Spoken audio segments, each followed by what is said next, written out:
Hello and welcome to Dateline New Haven. I'm your host, Paul Bass, inviting you to look behind the headlines on the stories that make New Haven tick. Well, here's a headline for you. Connecticut names a new state troubadour. Someone is familiar to listeners of this show.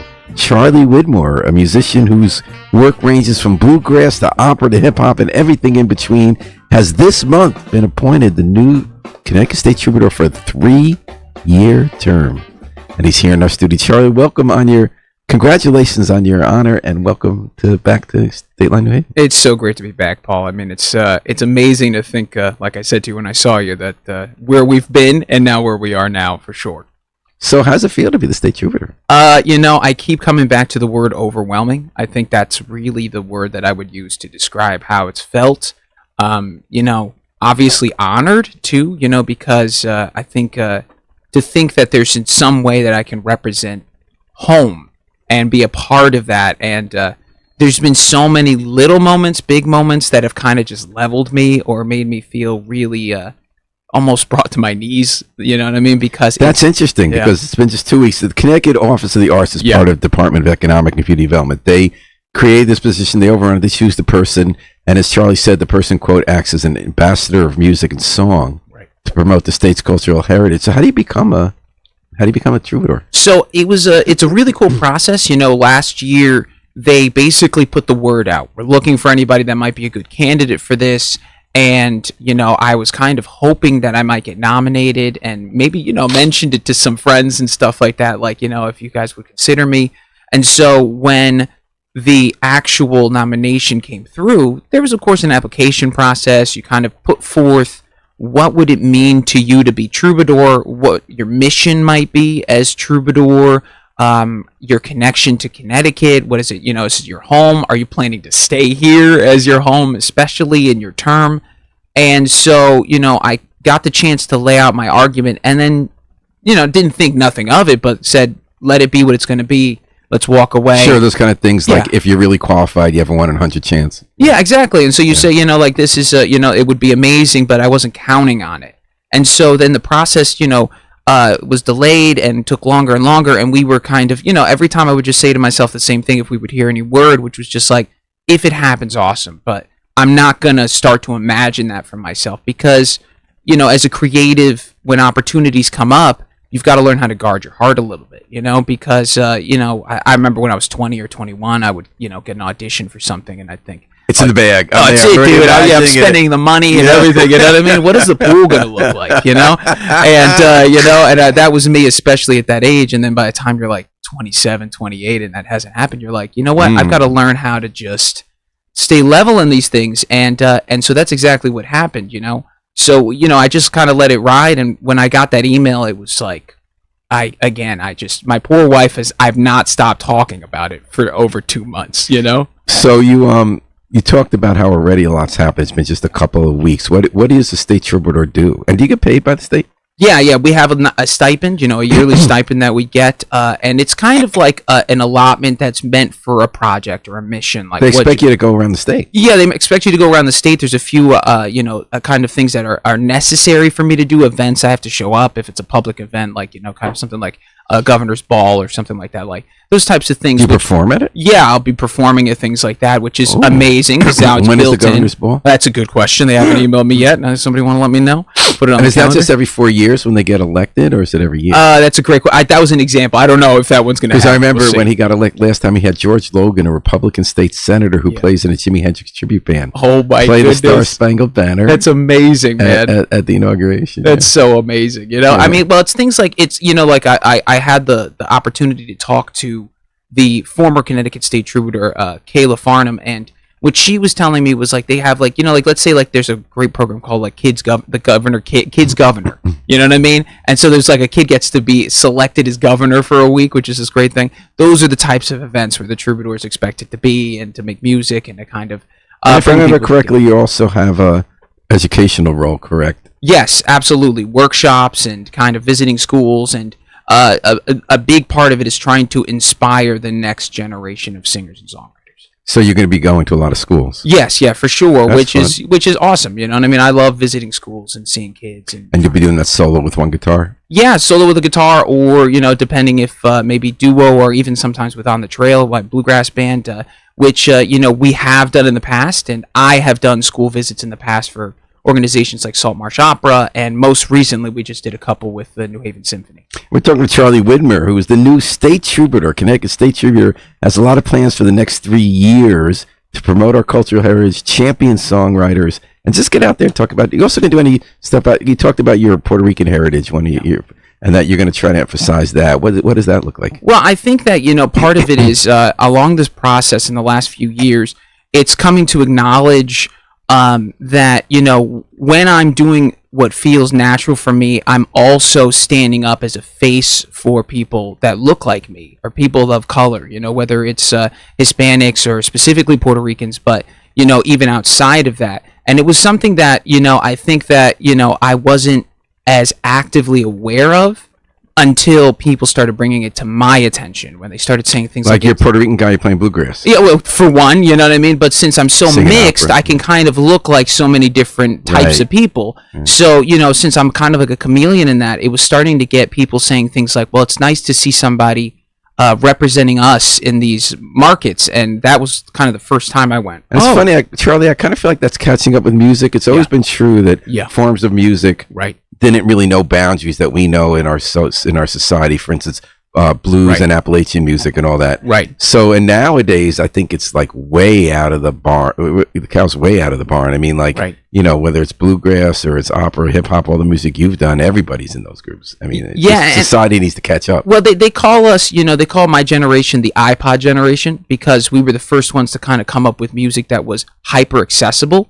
And you're 35. I'm 32. Yeah. 32. So with that age there, when we came up, it was literally the ability to access all music all the time. So all of a sudden, the barriers of like, I listen to country and maybe I know 2 hip hop songs, that was gone. So all of a sudden, everybody was like, I like this artist from this genre, I like this from this, and even now, I would say it's gone. Add 20 years to that. It's why it's almost impossible to label some artists now, because they've been able to grow up with every influence. And in country, I see this effort by MAGA to hold on to this white male and then, certain kind of female image when it's so blown past it. When Lil Nas came out, of course, he had to do the duet with a white country singer to get it over the bar 5-10 years ago. But that is way past it, whether, Beyonce making that statement. Yeah, absolutely. I would say that, again, I think that, like you said, there's a bit of catch-up that needs to happen now, because realistically, where we are, especially music, has always been a place of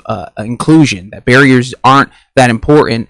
And I think that stigmas that we might have, and I would say the stigmas even of the North towards Southern music, is kind of, because I had some of those as well, not understanding kind of the incredible pedigree and skill that these guys have, until all of a sudden you're watching what you might call chicken picking, or what we call flat picking in bluegrass, and you watch these guys play at breakneck speeds on the hardest instruments. I mean, it's the same level, if not higher and harder and more difficult than a Bach cantata or some of the classical elements, because sometimes they're improvising these things. Is Billy Strings our new Yo-Yo Ma? Oh, I think Billy Strings is yes, absolutely. Billy Strings is and anyone that we all buy into what he's doing, and truly what he's doing is actually opening doors for where I'm at with my bluegrass band, because he's pushed so many things, so many boundaries, and now we're seeing an influx of young people into this music as well, because he's just kind of cool. So you kind of always were a troubadour in that sense. You were introducing people to opera who might not have heard it that way. You were playing bluegrass. You were doing hip hop with your brother. Yeah. What does being state troubadour mean for your ability to do that in new ways or different ways? Well, I think first and foremost, it personally reaffirmed my feelings for myself. Right? It really locked in this feeling, because as artists, I'm not sure if it's all artists. I know certainly for me, there is confidence and then there's doubt, and confidence and doubt, and confidence and doubt. And mine live in such close relationship that I sometimes can ride that energy, but when the doubt hits, man, it's crippling. And so to have a title like this personally has lifted me to a place where I feel like, you know what, I deserve to stand in the rooms that I thought I deserved to stand in. And the second part, which is what I put in my That application. is interesting because I think every artist feels that. And it's Yeah. interesting to watch you when you were Right. developing because you had so much talent and so much power. That's But very I was kind. also sure that you still felt like, am I legit? Well, Am I and imposter? I again, especially starting in the hip hop soul stuff, you know what I mean? That was like a huge swing at that time in my life, you know, being 20, 21 years old and starting this band and everything. And realistically kind of just saying like, I don't care if anybody judges me in this because I've got nothing to lose. But, you know, as that evolved further and we got deeper into it, you of course immediately feel imposter syndrome. You feel like, how could I possibly stand to add anything to the catalog of wonderful artists that came before? And so, you know, and then when I got into bluegrass, forget about the imposter syndrome. I couldn't even name 3 artists, you know? I mean, I'd never heard of the genre, and I know you've interviewed one of my best friends, Austin, and my bandmate, you know, Austin Skelzo, and he's a brilliant musician, you know, and he introduced me to all this stuff. But man, that first gig, I mean, I don't think I could have had any more panic going through me because that wasn't the Cafe 9 gig, was it? no, first gig we ever did with On the Trail was back at our alma mater, WestCon. It was a gig called Bluegrass and Beyond because we didn't have a band name or anything. It was literally just like a group of us trying this thing out. And again, I had never heard a single fiddle tune. I didn't know how that worked. I didn't understand how the structure worked. So the rest of the band understood the language, except for me. I didn't know that, you know, as soon as So why were you doing it?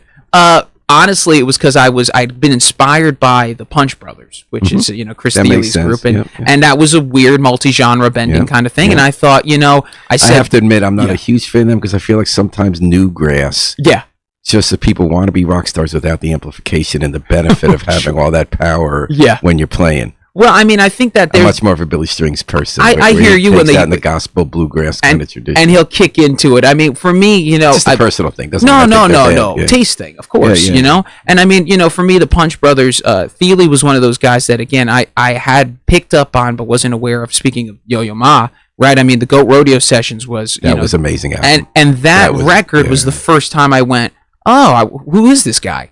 And then when he took over on NPR for, what show Prairie was Home that? Companion. Prairie Home Companion. That's when I was like, well, now I'm really starting to feel a kinship with this guy. He did a cover of All Right by Kendrick Lamar on mandolin by himself as a bedtime song for his kid. And I'm like, okay, I'm going to have to look deeper into this. And just like you as a troubadour, he did use that gig to spread the spotlight. Someone like Sarah Jarosz, I Yeah. could be wrong, but I who feel just like, won a Grammy, right? and I kind of feel like that's how she kind of got Yeah. better known. Yeah, and I mean, you know, I think again, you know, the title itself, what I said in my application was, if you give me the title of Troubadour, if you give me the honor to carry this thing, what you're going to do is validate me in rooms before I walk in. Because as artists, unless you've built a name and you're really well known, which takes years, or a viral moment or something like that to solidify it, then you're constantly proving yourself. So even when you step out on stage, you have this energy of like, I've got to give it 1,000% because I got to win these people because none of them know who I am. And now with this title, people are coming to me for the first time for certain things. And realistically, it solidifies that, yes, I can do the things that I knew I could do. But now people believe it before I even say it. Charlie Widmer, our new state troubadour on Dateline, New Haven. Charlie, what's some stuff you've done already in the last couple of weeks? Have you been out at any places? We had luckily I'll say luckily for myself, we had a little break for January to just kind of rest and get some new music going, get all our plans in line. And then this past Saturday, we had our first show at the Seven Angels Oh, you're Theater. talking about your band. Yeah, the band and myself and Okay. everything. So realistically, just working, kind of writing music, staying locked in because we've got a very busy schedule ahead now. So we had our first gig at the Seven Angels Theater and kind of got to take the stage Where's that? as Troubadour. That's in Waterbury, Connecticut. And it was just incredible. I mean, the energy from the audience to be back on stage, the place it exploded. I mean, that was the type of energy we had that night. And then last night we opened for the Henhouse Prowlers from Chicago. And then next Friday, Where was that? this was at the Fairfield Theater Company. Oh, wow. You know? That's a good gig. Oh, absolutely amazing. And, you know, and What they was become, that like? That's a little more of a performance in a concert setting, right? Rather than like... which is weird. Yeah, A club, yeah. and I agree. You know, it's just No always sawdust, weird because yeah. the lights go off and you can't see anybody. Yeah. And we're so used to that kind of the ability to see 90% of the crowd staring directly into your eyeballs. You know what I mean? So it is a lot different because you feel very I don't know if the word is isolated, but you certainly feel like, well, if it's no a one, one-to-many performance. yeah, yeah. And which will be interesting because I guess as Steve Troubadour, you mentioned classrooms. I'm guessing you're going to be in a lot of intimate settings for the next 3 years, really Absolutely. being Connecticut's face of music. Right. You talked about 3 goals. We touched on them a little bit. Yeah. One is educational outreach, which is that you want to have songwriting workshops and school visits. Yeah. And what are you going to be doing at those? And have you done any yet? Like, you're going to teach kids how to inspire them how to write songs, talk about how a song Right. gets written? Well, I think the biggest thing when it comes to songwriting that I first and foremost want to help kids, hobbyists, enthusiasts, and maybe even professionals that are doing it but might feel a little bogged down, is to first kind of get rid of this stigma that you need to be perfect off the rip. Because I Can't think be. no, and again, you Paul, you're somebody that knows because you're a music appreciator, you play guitar, you know what I mean. You have to have a certain approach to how you engage with music, especially on the front end, because I feel like so many people get discouraged because they're waiting on talent or something like that. And yes, there are people out there that have talent, but really, I, as a teacher for many years, as a private music teacher, that's always been my mantra. It's not about where we are now. It's not about where we are in 6 months. It might be where we are in 6 years. So just be patient and keep showing up with the willingness to get 1% better. So that's really where I want to start with the songwriting, right? Like, yes, there is structure, for sure, verse, chorus, bridge. How do these things function? There are set chord progressions that exist out there, especially in pop music, the 4 chords thing. Country music, same 4 chords, right? You know what I mean? There are these systems that you can use to get started, but whether it's you're writing for the goal of trying to make a hit, trying to make something commercial, or trying to write to express yourself and discover yourself in a deeper way, I want to try and be a conduit to demystify that process. So what does that mean when you sit in the class? Do you ask someone to stand up and sing something? Do you walk them through when you wrote a certain song? How do you convey that? I would say it's a mix of things that, first and foremost, it starts off with that destigmatizing what's going on here, that it's not about perfection on the front end. Then the next part of the process is showing basic structure. Okay, let's say I wanted to write a song. I don't know how to write a song. So maybe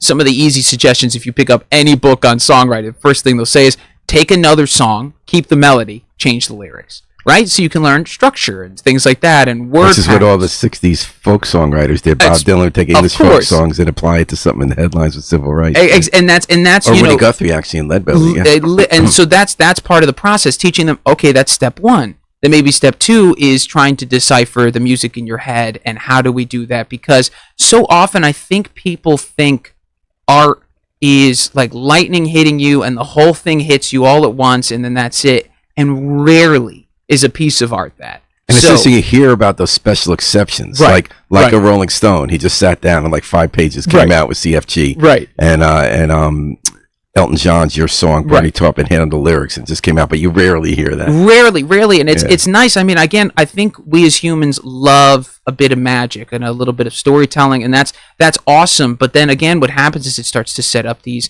rules or boundaries that people start to fall into. So I think, again, we'll get to that point in the class kind of discussion where there's options, and of course it's about what are the goals also then of the teachers that I'm visiting and all of these things.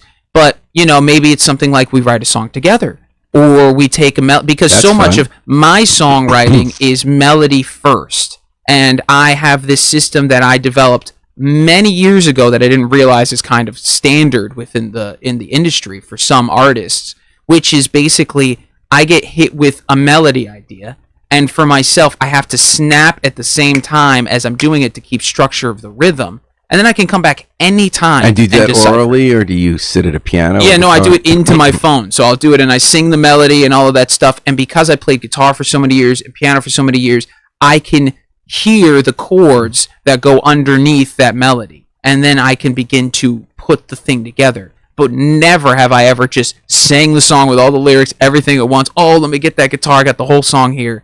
Because I really prescribe to the idea that Tyler, the Creator, I heard said this, create like a child, edit like a scientist. So that, again, children have a way of playing and all of this stuff, but then immediately we start to clamp up and feel a little, intimidated by the process. And I got to imagine, think about intimidation, that just the fact of you standing in that class, having youthful energy, but also being an adult, I imagine sort of having the state troubadour be there and someone could look at you while you're talking about it. What you're saying matters. I'm also wondering if the most important message is you're saying, not what you're saying. Yeah, I mean, and again, I think part of it is when we're talking to kids about, how do we take inspiration and turn it into a finished product, it's important that we start off with there are no wrong answers on the front end, It's like the idea of how actual drawing works. I always thought that, especially a detailed picture or something like that, is like somebody could just freehand this beautifully, and some people can. But when you study the art of drawing, it's like, well, first we have a center line, and then this line we're going to draw a circle, and then the nose would come off of this part here. There's all of these form things that a lot of us don't understand because, yes, some people naturally understand that process, but other people took it apart, reconstructed it, and made it in a way that we as an average person can learn that process if we put ourselves in it. And so we talked about that. We talked about going to schools, being inspiration for young songwriters. Yeah. We talked about your being a visible advocate for Puerto Rican community, people of color, and genres. This third part that's really interested me, and I don't think I've seen this before with state troubadours, but tell me if I'm wrong. Yeah. You want to advocate to have bands play more. You had one interview where you talked about it, and it's always crazy because I sit there sometimes at night and I do the math, and I think $50, 6 musicians. Does that cover McDonald's? Does it cover like when you had to get a new strings, when they popped? Not even close, and I mean I think that's Paul. I mean that was part of that was, even as I'm putting the application together, was I had to pause and say, is this something that it's something I truly believe in, and unfortunately, when it's me and my colleagues, it's something we talk about endlessly, right? Like, what do you get for what'd you get at Fairfield? What's be the better gift? Well, I don't want to put anybody on blast. In general, do you often get past the hat, or do you often get like at a bar? They don't have much money, so they only no. So it always, again, as you're saying, there's different ranges for different things, and so it really started in the suburban days when I was doing the hip hop soul stuff, where again, here I am, we're all getting college degrees, right? We all have college degrees in music. We all have the best gear, right? We're talking about the keyboard is $5,000, the drum kit's $3,500, the guitar itself is $2,000 plus the amp is another $2,000, and all of this stuff. And so you do the math, you're already massively in a hole. And then you go get that first gig, and that venue says to you like, yeah, well, I can get you is $50 and free beers for the night. And you're like, per person? Okay, maybe we can make that work. And they're like, no, for the whole band. And then you start to realize that that's kind of the norm in a lot of places. And aren't a lot of places you just pass the hat? No, the pass the hat thing, I think, again, that maybe is like a coffee house or something like that. So you have different tiers. So you're talking about like bar venues. Yeah, bar venues start to be, the lower end. And then when you get to venues, it really depends. Because, again, I'm not going to pretend like venues don't have razor-thin margins. And that not what they're doing isn't the hardest type of business that there is out there. But what I think is that we as artists have zero protections. There's nobody. So how do you solve that problem? Right. It's hard for them to make money, but it's hard for you to make money. Right. How do you? And I don't know that a union would work because there'll always be some musician who'll play for free, right? Right. So how do you do that? Maybe by being state troubadour and raising the issue? I think we begin the conversation now, but I kind of have a hope that we can find a way to create protections in the form of legislation. And I'm not sure how that looks. So you'd like to see a state law saying, minimum we got to play? Now, is there a danger that a lot of mid-level venues will say, screw it, we'll just have fewer bands? Well, I think then that's the way. If I think about that as a drawback, I think it's twofold. If a band then has to work harder on learning how to do promotion and build a following and guaranteeing a certain return for a venue. So you're saying it works both ways? Yeah, I think what it does is it's going to elevate. It'll elevate what bands have to do, and it'll also make sure that venues are held accountable. Because what would you like to see the law say? I think if I could see it in some way that there's some sort of state minimum for 3 hours of work per musician. And 3 hours means set up, like, because a set can be a half hour. Yeah, no. I mean, I think that, again, those are the types of things that I'm saying up to 3 hours of music. Because up to three. And what would you like to see it be for precision? I mean, I think that if there was at the very least, when you do that math, it's $100 to $150, right, per musician. You know what I mean? Because so it was something very interesting you just said to me, Charlie, in terms of working together and understanding the needs of the venue owners. Right. Are you saying that you feel that this could pressure, if I heard you correctly, the bands or individual artists to show that I'm doing the work to build the following, so that if you're going to have to pay me much, I'm going to get people in the door. Absolutely. And I mean, again, venues after a certain level, that's what it becomes. What's your draw, right? I mean, Madison Square Garden, as wonderful a venue as it is, I don't know if they love the artists as much as they just want to make sure that every seat is as full as possible. And so that's the way, because that's their business, right? I mean, again, If they get, is there a certain amount of people they can get that it will make their worth? I mean, if they're going to pay you $50 versus paying you at a small club, right? If you have 5 members and they have to pay you $750, right? There's really no way they're ever going to make $750, right? Is there? Well, I mean, again, it's or will they have to charge you a little more up front? Like maybe instead of $8 to go in tonight, it's going to be 12. And I think that that's part of the dance. I don't want to pretend like this is something artists against any other type of thing. I think this needs to be a group effort, realistically. Well, let me ask you something. I don't want to put words in your mouth. Yeah. So you talked about the responsibility of the owners. You talked about responsibility of the musicians do the work to show you can get people there. Responsibility of the legislature is part of the responsibility of the music listening public to say, I'm going to have to pay $5 more for this ticket, because it's like when you want to go eat food at a locally owned restaurant that has decent food, you know, quality. Right. You have to know you're going to spend $5 more so the person gets healthcare serving you. Right.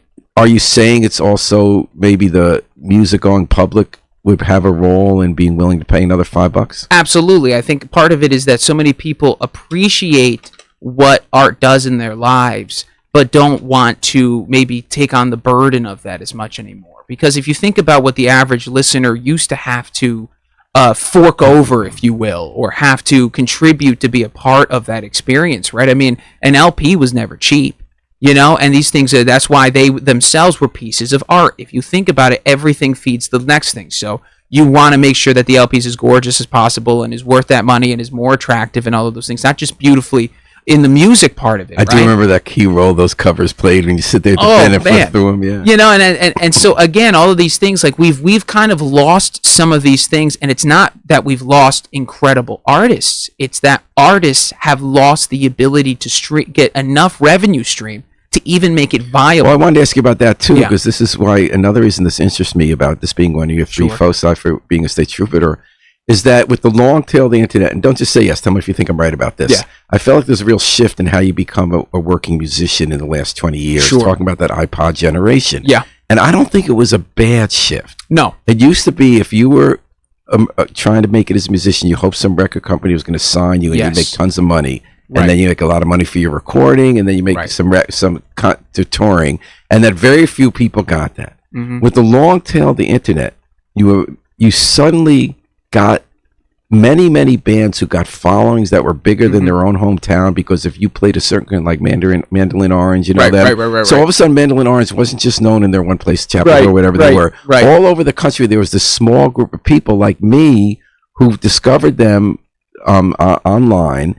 And that was enough. They weren't going to be big rock stars like in the old days, but there are more bands like that because their music is being heard for free, or really cheap on the internet. So you're no longer making the money on the recording end, Where you got to translate that is on the touring end, correct? Right. So that's why your proposal becomes even more important. Spotify, et cetera, everything's making it so that with scale and music and the long tail internet, you're not going to make your money on recording. Look, some people get like millions of hits. But even then, it's not worth anything. I mean, if you talk about how much you get off of a million streams, I mean, it's embarrassingly low. So, and it's also embarrassing low you get paid in the club. So you feel that there is a potential to get paid more in the club. Well, I think that it's an important conversation to have as a unit, right? It's not artists having the conversation as artists patting each other on the back and that's it. It's artists and venues having these conversations in an open and honest way, finding compromise, which again, compromise in some way is, is a lose-lose. And then who's going to have more clout with legislators?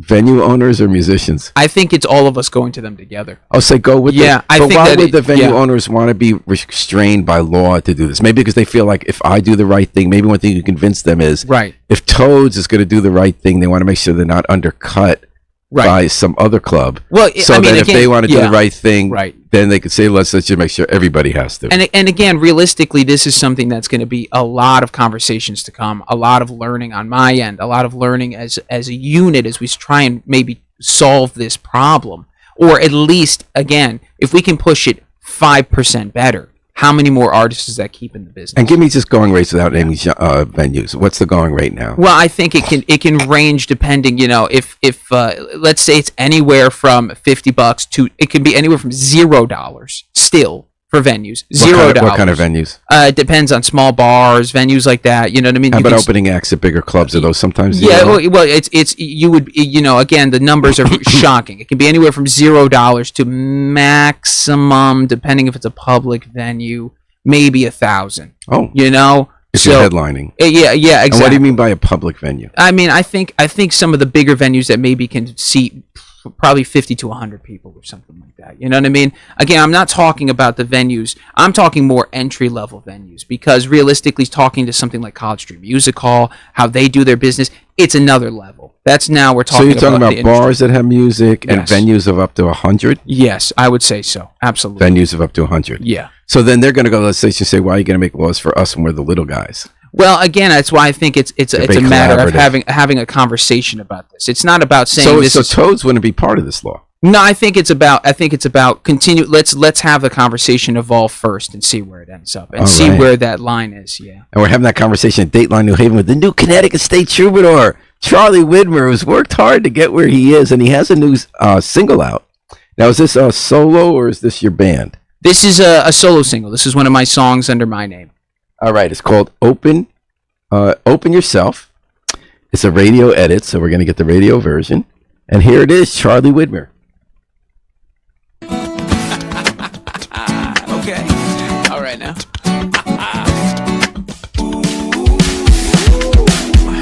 Yes. Yeah, baby. Go a little something like this. 1, 2, 3. Oh, I've been living about the best that I can do. And what's more is we're all living just to get by like me and you. It ain't no big surprise that you can't repay within those eyes. I can't make all of this alright, but I still need all of you tonight. Well, don't you open yourself to me? You don't need to feel this way, 'cause in the end it'll be just fine, or at the least okay. Open your heart for me.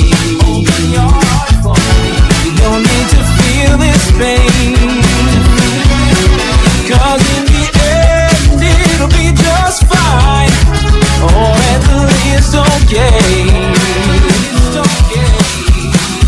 When pain gets it, it'll hold you, get control and that you do. But if we keep on trying, there ain't nothing we can't go through. My promise was to hold you and take care of you the most. But if you keep them walls up, baby, I can't get that close. Open yourself to me. You don't need to feel this way, 'cause in the end it'll be just fine, or at the least okay. Open your heart for me. You don't need to feel this pain, 'cause in the end it'll be just fine, or at the least okay.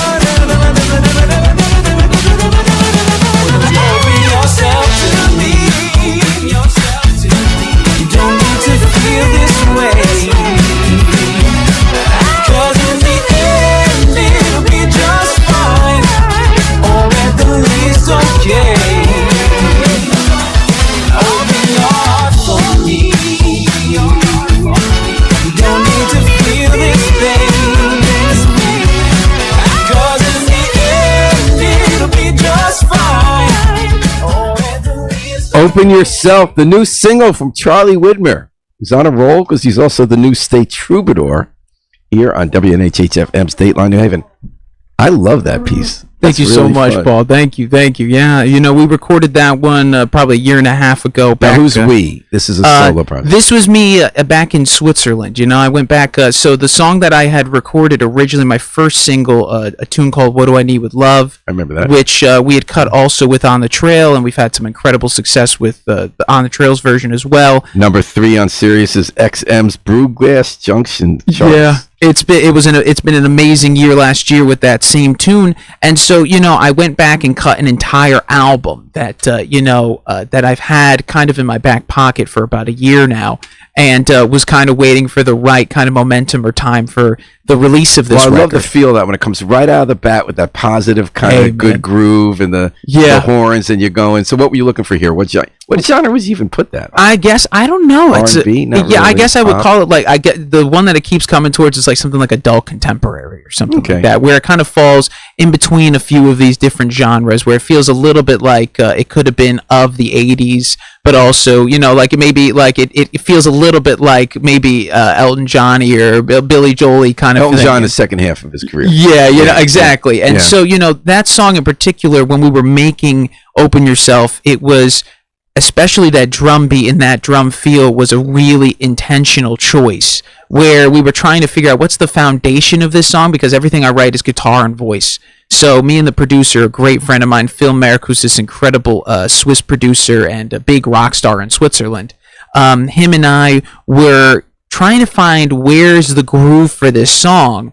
And we had one of those drum machine things, and I was like, I don't know, man, I have this thing in my head. I think it'll sound ridiculous, but can we just like cue up the track and I'll just like lay down what I'm thinking? And it was this happy feeling kind of drums. And he was like, I think we have to, even though, it feels especially bubbly.